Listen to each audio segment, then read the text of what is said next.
Hi everyone, it's Peter back again. Yes, going to do another one of my 10-minute tutorials or thereabouts, all about the ukulele.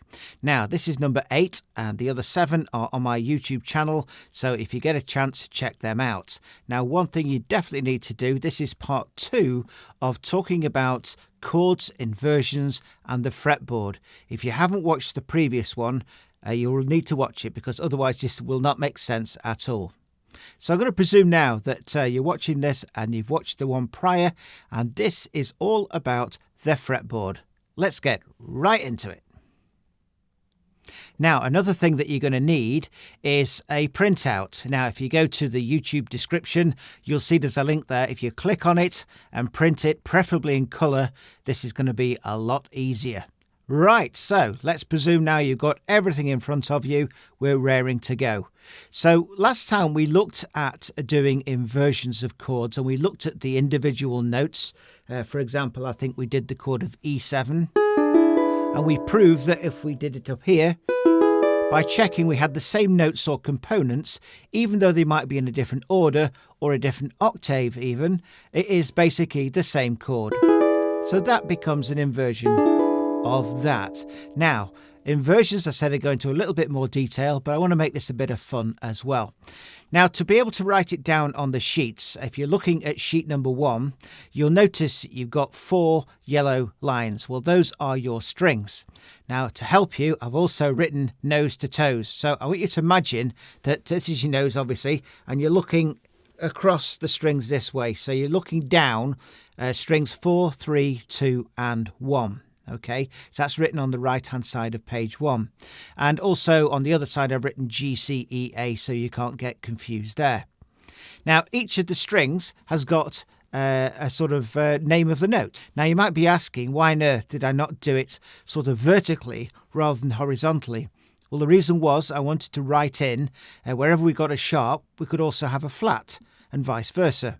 So I couldn't fit all that in if I was going to do it vertically. So bear with. So as long as we know that when we're looking at the sheet of paper, we're looking from the bottom part of the paper, which is the G string, going to string number 1. Okay, so the first thing we need to do is learn our scale.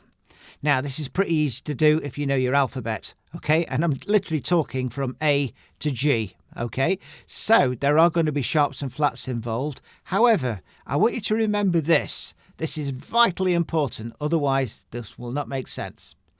There is no sharp or flat between B and C, and there is no sharp or flat between E and F. Okay, so no sharp and flat between B and C, no sharp and flat between E and F. So I'd like to draw your attention to the C string, and if you're looking at the bit of paper now, go 3 down, okay, and you'll notice it says C on the left hand side. So this is our open C. Now, as you go to the right, we've got after that C sharp or D flat. Then after that we have D. What comes after that? Follow it with me. D sharp or E flat. Then we've got E. Now remember what I told you, the golden rules. There's no E sharp or F flat. So we're going from E directly to F. So on the 5th fret is F. Okay. Next one is F sharp or G flat. Then we have G. Then we have G sharp or A flat. Then we have A. Then we have A sharp or B flat. Now there's then we have B. And finally, remember, no B sharp or C flat. So we're going to jump straight from B there to C. So they call them semitones, but we're just going to use them as frets or half steps. Okay, so let's have a look at another string. Let's see if that works the same. So we're now going to look at the A string. Okay, so here we go. So our A string, string number 1. Let's have a look. On the left it says A in grey. Then it goes yellow. It becomes A sharp or B flat. Then becomes B. Remember, there's nothing between B and C. So we're literally going to jump from B to C. C sharp or D flat, D. D sharp or E flat, E. Nothing between E and F. So E goes directly to F. Fantastic. F sharp to G flat, G. G sharp to A flat and A. So we're on our 12th fret, and that should be 1 octave above here. Hey presto, it's like magic, isn't it? Oh, let's do the string next to it then. So that's the E string, okay? So the E string starts with E here. Follow it on the paper as well. So we've got E. Now remember, there's nothing between E and F, so we're going to jump straight to F. So E, F. F sharp or G flat, G.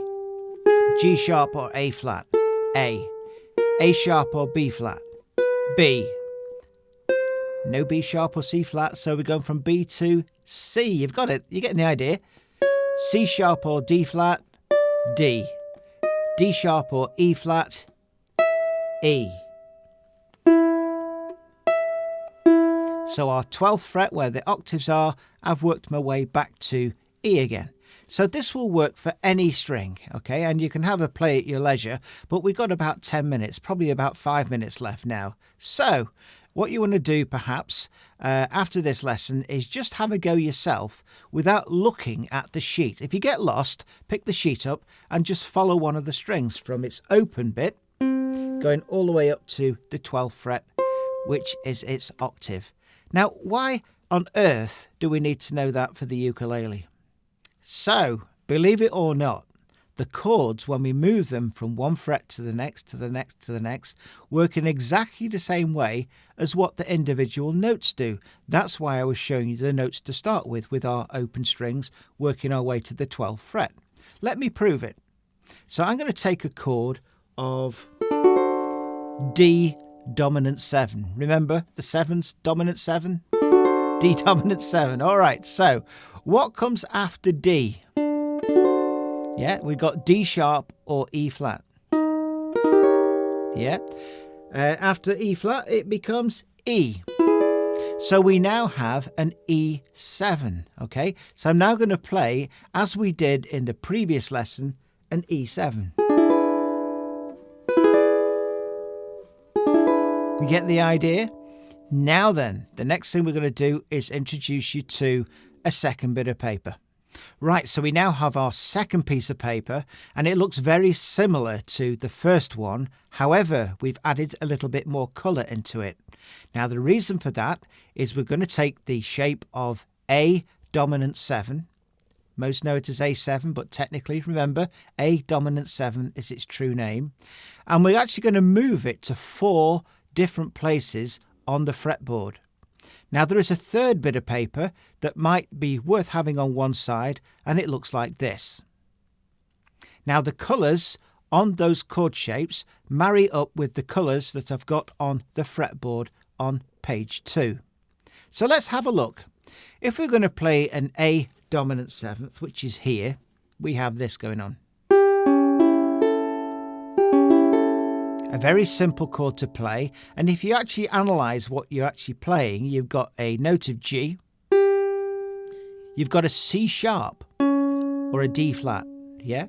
Then we've got an E and we've got an A. Now, if you look at that second bit of paper and you look in blue and you put your fingers on where it shows in blue, I have one there, I have one there, I have one there, and I have one there. Okay, sounds like this.